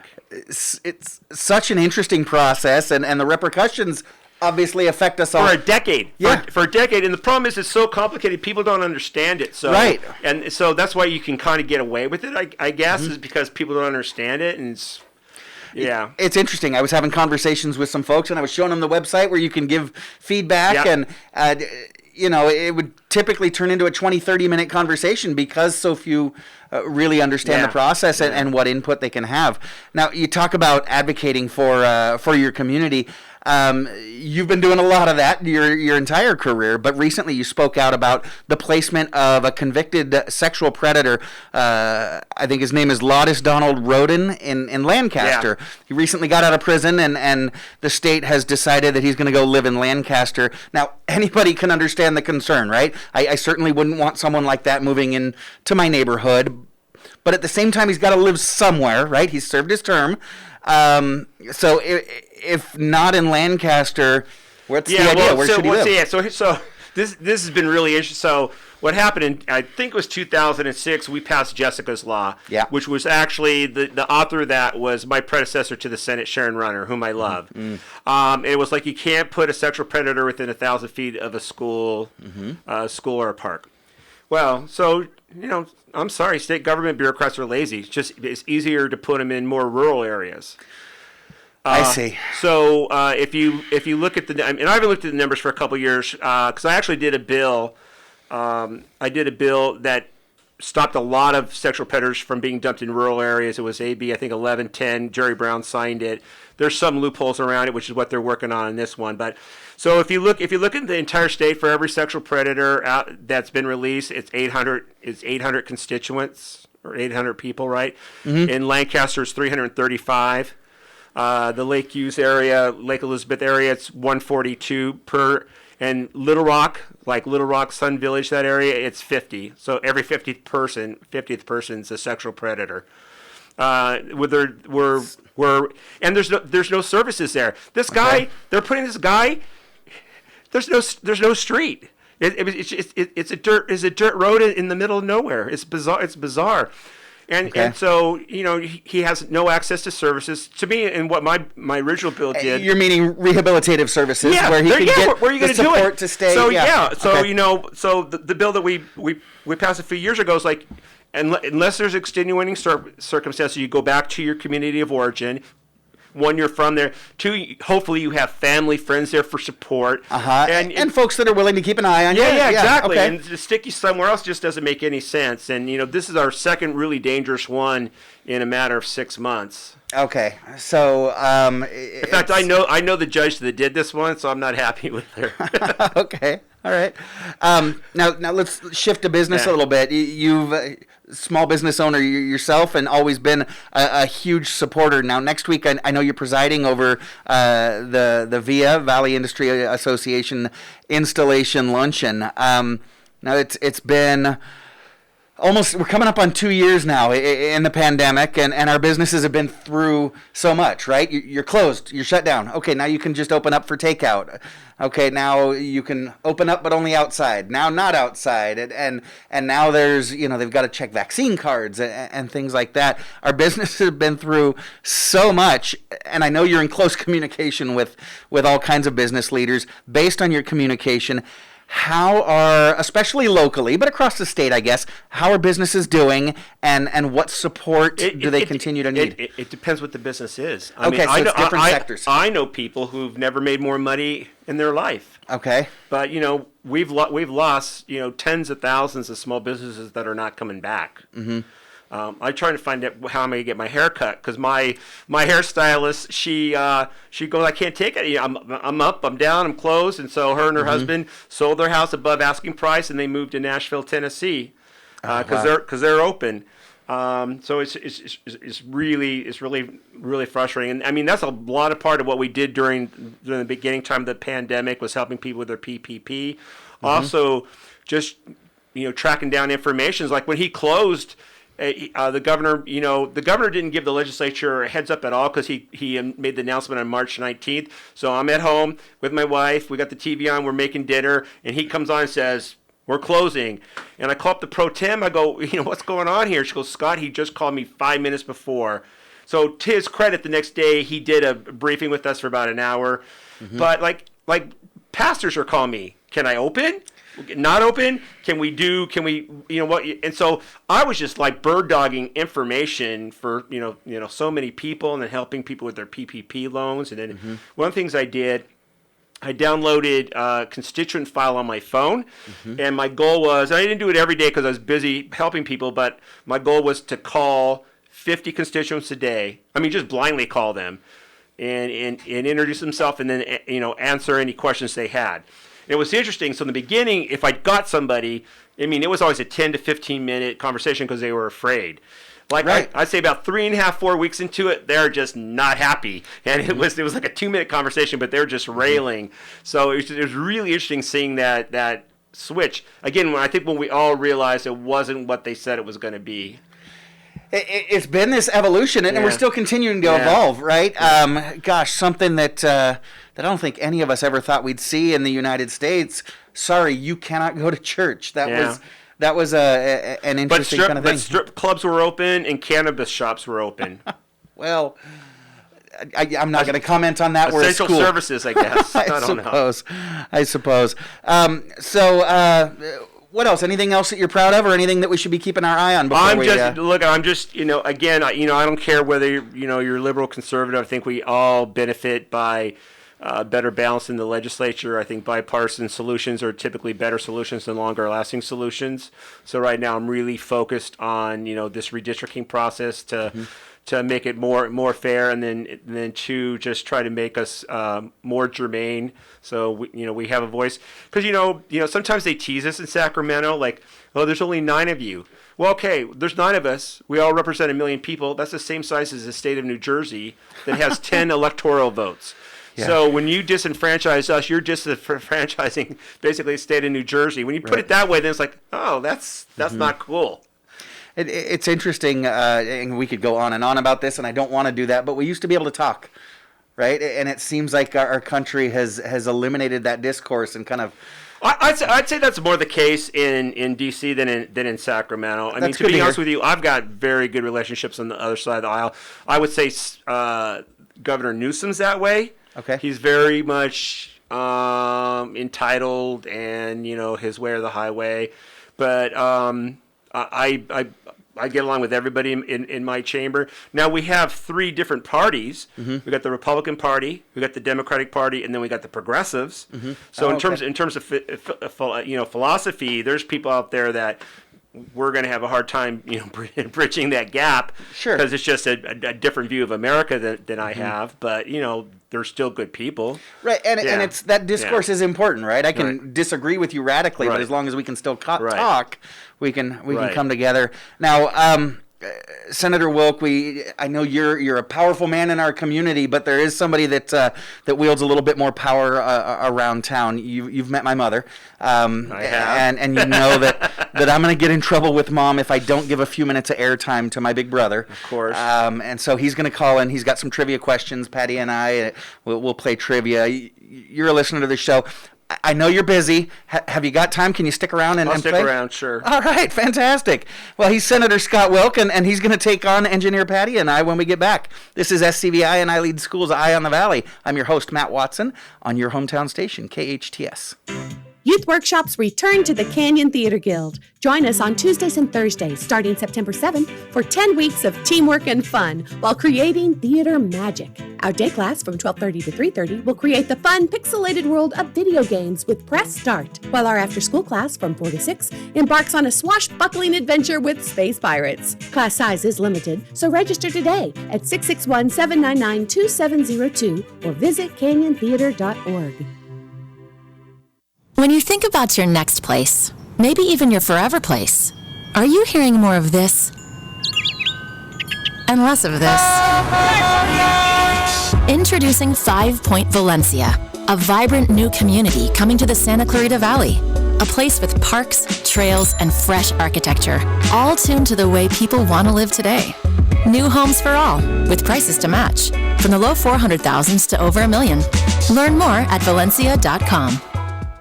No doubt about it, LA is an awesome place to live. But even while living in the land of beaches and mountains, it's safe to say that we could all use a real vacation right about now. One where you don't have to stop for gas, cook your own meals, or strip your own sheets. Lucky for us, Princess Cruises has a port right here in LA. Now, for a limited time, LA residents can sail with Princess from just $89 per day to the beaches of Mexico, the tropics of Hawaii, or cruise along the California coast without getting stuck in traffic. That's right, just $89 per day. And while these great destinations aren't going anywhere, these deals won't be around forever. So visit princess.com, call 1-800-PRINCESS, or contact your travel advisor to book your cruise today. Set sail with LA's cruise line, Princess Cruises. Terms and restrictions apply. Promotional pricing ends November 30th, 2021. Ships are Bermudan and British registry. Before booking, consult the CDC website at www.cdc.gov. Fruit arranged like flowers? What a delicious idea! Edible Arrangements specializes in creating a variety of fresh fruit arrangements overflowing with fresh, hand-designed fruit and filled with strawberries, pineapple, grapes, cantaloupe, honeydew, and seasonal favorites. Made to order in a size you select and ready to eat and enjoy. You can even add chocolate to any arrangement. Edible Arrangements is always fresh, always appropriate, and always appreciated. Order yours today, 253-0052 or ediblearrangements.com. Edible Arrangements is on Soledad near Bouquet Canyon. Your hometown station, KHTS.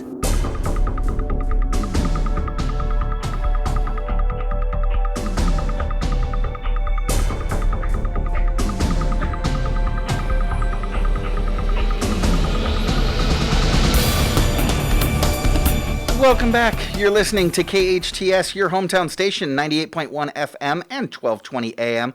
This is SCVI and iLEAD Schools, Eye on the Valley.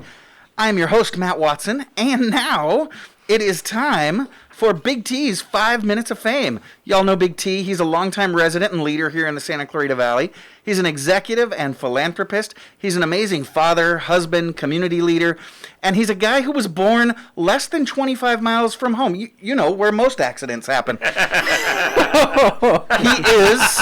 He is Mom's favorite. Big T, welcome back to the show. What's up, Matty? How are you? Doing I'm well. in Jacksonville this morning. You're in Jacksonville this morning. Hey. Yeah, I'm actually right across from the Jacksonville Jaguars practice facility. In fact, you know where Urban Meyer is right now? The coach of the Jacksonville Jaguars, Urban Meyer. Where is he, T? He's right over there. All right, cool. Keep us posted. Senator Scott Wilk decided to stick around. He's going to join us for trivia today. Awesome. Good morning, Senator. So, good morning. Senator, I know you've heard and you're probably familiar with the rules. We do have a buzzer. So when Tony throws out the trivia questions, we call out our name, and that's how we buzz in. Now, Patty and Matt sound familiar, so he goes by Patty, I go by Frogger. And just to put you at a significant disadvantage, I feel like you're going to have to buzz in with the Honorable Senator Scott Wilk. Or do you want to go informal and just go Scott? We'll just go Scott. All right, cool. All right, Big T, here we go. Cool. Hey, got a real quick fun fact for you. So, you know, Matt, until 1999 in Germany, bribes were not only legal, but they were a tax-deductible business expense. Interesting. We wouldn't know anything about that in this studio this morning, Tony. Of course not. Right. Tax-deductible bribes. Interesting. Sounds like my first bill for January. But all right, we got a lot of music trivia today. So first one, what Bob Dylan song topped the list of Billboard's top 500 songs in 2004 as the top song of all time? Scott. Like a Rolling Stone. One for the Senator. Wow. Robert Plant was the lead singer of which rock band? Scott. Scott Zeppelin. came in first. He said Led Zeppelin. Led Zeppelin, perfect. Which rocker starred as the lead in Desperately Seeking Susan? Frogger. That's Madonna. Madonna's correct. 80s, baby. She's not a rocker. That's pop music. That's what threw me off. You got to be accurate on your questions, Big T. Yeah, thanks, Scott. Appreciate it. Whose face is on a dime? Frogger. Eisenhower. No. Scott. No, Scott. Roosevelt is correct.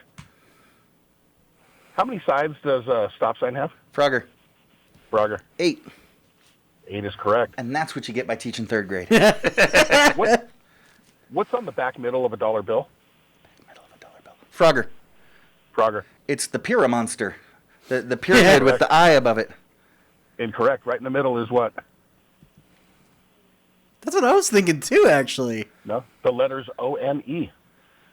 Oh, okay. Never noticed that. What's on the back of a $5 bill? Frogger. Is that the Lincoln Memorial? Lincoln Memorial's correct. What's on the back of a $10 bill? The U.S. Treasury Building. All right. Song and No group, one what was the uses cash anymore. I was going to T. say, yeah. Song and group. What was the first song on MTV? Frogger. Frogger. That would be Video Killed the Radio Star by, check me, The Buggles. That's right. The Buggles. That's correct. Which Beatle had dyslexia? Oh.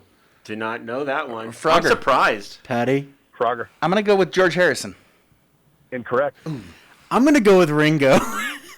Incorrect. Aw. Left. Scott. I'm going to go with Lennon. Lennon is correct. Nice.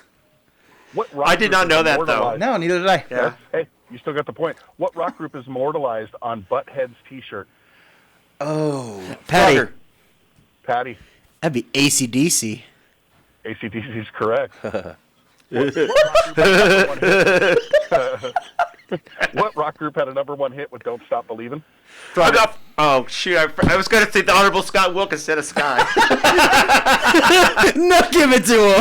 No. You got it. You got it. I've got Journey. Journey's correct. At 19 weeks, what Beatles song lasted the longest on the charts? Patty? Patty. Hey Jude? Hey Jude is correct. Oh, I pulled that one out. Let's go. Oh. Which Elton John song did President Trump use to nickname North Korea's leader, Kim Jong-Un? Scott. Oh. Rocket Man. Rocket Man's correct. Do you not make me sing it? No. It's the Who had a falsetto. Billboard Hot 100 single with "Rocket Around the Christmas Tree" in 1960? Frogger. Frogger. Is that Wayne Newton? No. Female. I know the Brenda song. Lee. I don't know who the artist is, though. Brenda Lee. Yep.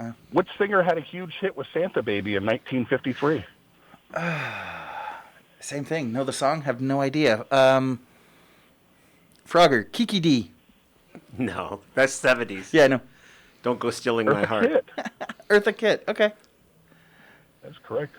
A string quartet contains how many instruments? Patty? Scott. Oh, Patty got it. Patty, then Scott. 4? 4's correct. Nice job, Patty. Oh, quartet, yeah. I'm coming in. What two colors are on a Canadian flag? Frogger. Frogger. Red and white. That is correct. Who's your favorite state senator? Frogger. Frogger. Frogger. Well, there's the one guy, the Honorable Senator Scott Wilk. That is correct. All right. On TV's Seinfeld, who does Kramer punch in the face at Yankees fantasy camper? No. Nobody. I was more of a Friends guy myself, so I don't know. Mickey Mantle. Shut up. I do not remember that episode. No, neither do I. I remember the Keith Hernandez I remember episode, the Keith yeah. Hernandez because he was in 2 episodes. Yeah. Yeah. Where they reenacted the Right. Kennedy assassination. Right. Yeah. Classic. Master of the House was my favorite episode of Seinfeld. Perfect. What Indian city was formerly known as Bombay? Scott. Scott. You said what was Bombay, now it's Mumbai. Correct. In a game of horseshoes, are points awarded for leaners? Scott. Yes. Scott. Yes, they are. What movie did Jack Nicholson win his first Oscar? Frogger. Frogger. One Flew Over the Cuckoo's Nest? That is correct. What was the name of the stadium or field that the Dodgers played at in Brooklyn? Scott. Frogger. Scott. Ebbets Field. Abbott's Field is correct. What creature's bite can lead to Lyme disease? Frogger. Scott. Frogger. That'd be a tick. That is correct. We got time for about 2 more, Big T. Perfect. The Beach Boys had the most Billboard Top 100 singles in the 70s. Who was second? Frogger. Frogger. ABBA. Incorrect. Oh. Yes, though. It's a city. Scott. Scott. Chicago. Chicago's correct. Last one. That's only a half One more, point Matty? because you gave it a hint. I know. At the 2004 Academy Awards, what sports film won the Oscar for Best Picture? One more time. What year? Yeah. 2004 Academy Award for Best Picture. What sports film? Frogger. You want a hint? Go ahead. I'm going to go Field of Dreams. Incorrect. Boxing movie. Clint Eastwood. Oh. Go. No, I'm drawing a blank now. And I don't want to do it anyway because I was thinking Field of Dreams too, but I think that was a little earlier. Right, I think he's going $1 Million Baby. Yeah. Hey, Big T, we got to wrap it up. Senator Wilk, we appreciate. Hold you on, I got a quick. Patty's going to pull the plug on you. Okay, Better hurry. So, what prominent Santa Clarita Valley resident was a roadie for Frank Zappa? Quick. Larry Rasmussen. Check it out. This has been Eye on the Valley on your hometown station. Senator Wilk, Big T, thanks for joining us. We'll see you next week at 8 a.m. Bye, Mom.